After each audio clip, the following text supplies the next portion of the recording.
Time now for the NTV Sports Desk.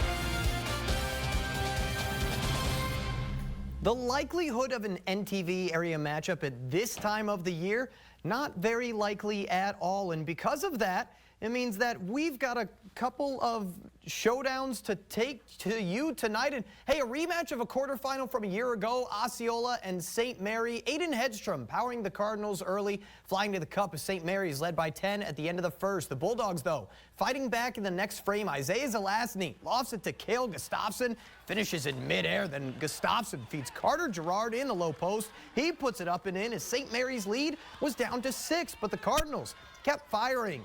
Isaac Everett from beyond the arc to stretch the lead back to double digits at the break.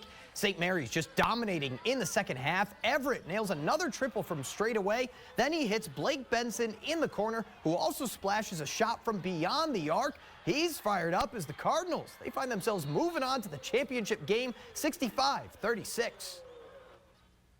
We knew Osceola was going to come out swinging. We just came out, did our thing, played our best.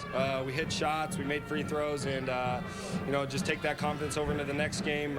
Whoever wins this will be a tough game, and we'll go after them just like this one. Kearney Catholic, they're duking it out with AshlandGreenwood in the C1 semis. Cale Jacobson wasted no time getting going. He bumps off his defender and hits the turnaround jumper early on. But Brett Mahoney came charged up too, dodging through Blue Jays to get to the rack and close the gap in the first. AshlandGreenwood starts to pull away in the next frame when Jacobson lets it fly from beyond the arc. The Stars, though, they just kept hanging around. Mason Mandernock, nothing but net for him as KC trailed by 2 at the break. But Jacobson just unstoppable. 43 points in the contest as the Blue Jays built an 8-point lead in the fourth quarter. KC trying to make a comeback as Mahoney grabs his own miss and puts it back up. But it's going to come to no avail as AshlandGreenwood gets the win, 62-55. They kept getting to the basket and attacking, and then we just didn't make baskets to keep it back and forth. I think we took the lead or tied it there at one point in the third quarter and just weren't able to hold on. The guys played hard. They followed the game plan, and that's all you can ask from them. Over on the girls' side, Shelton looking to continue making history in their first ever state appearance against Hartington Cedar Catholic. The Trojans came charging out of the gates as Lainey Cathal grabs a loose ball and takes off the other way to put them up 10-1 early. McKenna Noker Euro steps her defender, and another transition bucket is going to help the Trojans maintain their 9-point lead. But the Bulldogs took control in the second quarter. Emily Berglund puts it up and in and makes it just a 1-point game. Then McKenna Willis, firing on all cylinders from deep, gives Shelton the lead at the break. And they never let up in the second half. Willis buries another 3-pointer as she finished with a game-high 25. Shelton advances to the final in dominant fashion, 53-37.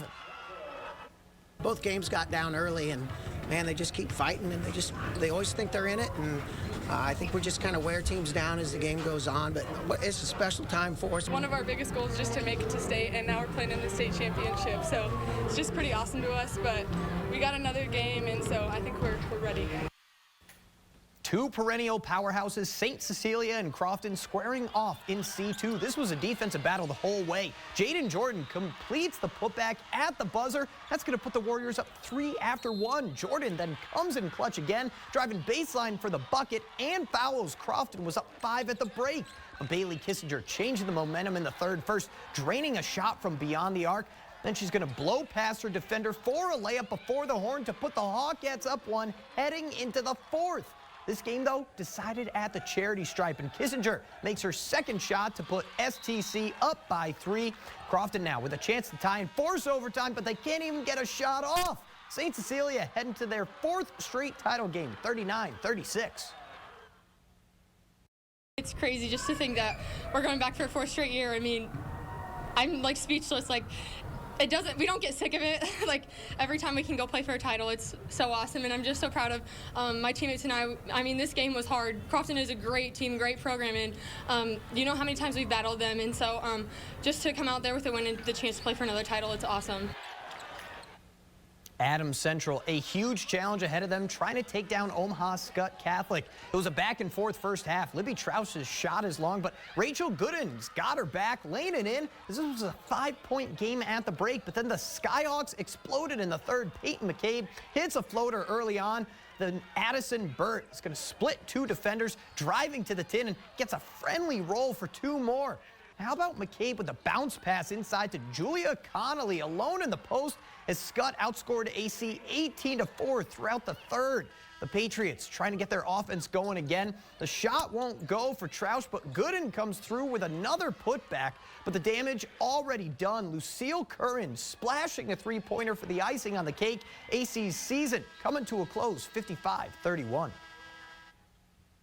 It was obviously a tall task today, and our girls stepped up to the challenge, especially in the first half. Struggled in the third, but this team has been in a dogfight all year long, and they've done so many great things as a team. They play together, they play with a lot of heart, and just been a true pleasure to call myself a coach for this team.